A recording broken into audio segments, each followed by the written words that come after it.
Hi, everybody. Welcome back to another episode of Direct Application. I'm your host, Matt Harrington. I don't know how many people know this about me. I was on a championship football team in my high school. That was a long time ago, but really a high performance team in all sense of the word. And I was so proud to be part of that team that went all the way to the state championship in New York.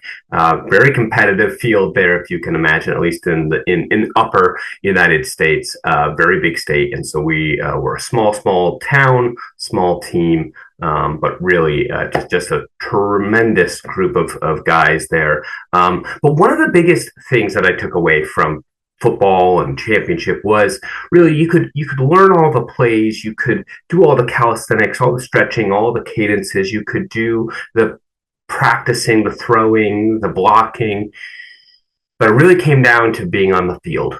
That is where players either made it or didn't make it, where we excelled as a team was right there on the field. And I want you to think about that as you assemble your teams. And really, the playing field for a team is a team meeting. Think about that. It's not necessarily being walled off in a cubicle or in your silo, or when is another time that a team actually gets together, right? It's at the meeting.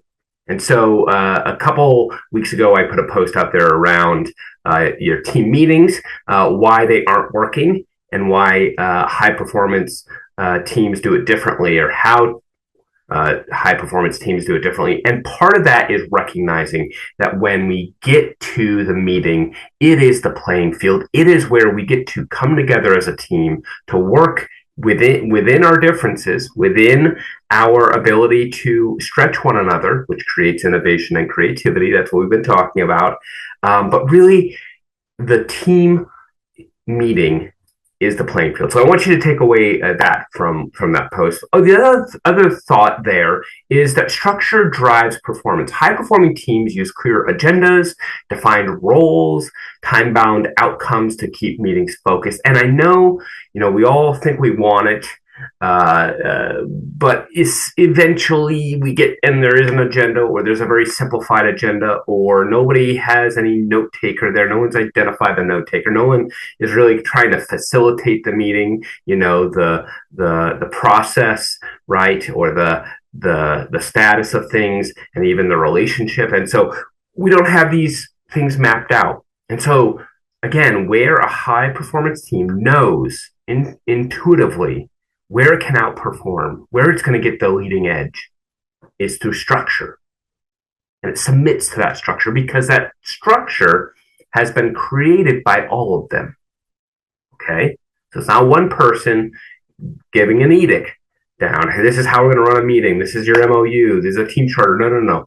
The team comes together. It holds each other accountable. And that structure that they believe in, just like we believe in the laws of our land, drive performance. Finally, accountability belongs to everyone. Rotating roles, rotating who's going to lead the meeting, facilitate the meeting, who's going to do follow through, that all creates ownership. And it's why we talk about teaming being the highest form of work, and why we also talk about teams being 30 to 33% more effective and productive. And it's why we talk about being able to lessen the burden on your organizations. Why team organizations are often referred to as flat organizations, right? Because we've taken that hierarchy and we've spread the accountability out because everybody wants to buy in and chip in into that philosophy, into the teaming model. All right, so team meeting is your playing field. Structure drives performance. Accountability belongs to everyone. Okay, your direct application for this week, and this was part of the blog post a couple weeks ago. At your last team meeting, did it start on time? Did it stay focused on outcomes rather than updates? How are you rotating your roles and building accountability among the team members? Whatever those roles are, you define it. It could be note taker, it could be the person getting up, doing the thing on the whiteboard, being the person that leads it, being the person that talks about the process. How did we work together as a team, often called a process observer. So did you rotate roles around? What would be one change you could make this week at your next team meeting that would truly matter. So those are the three I want you to kind of think about. Did it start on time? Did it focus? Did it have rotating roles? And finally, what's one or two things you could change in the next team meeting? So there you have it. Share, like, heart, subscribe. Appreciate it. Join me next time.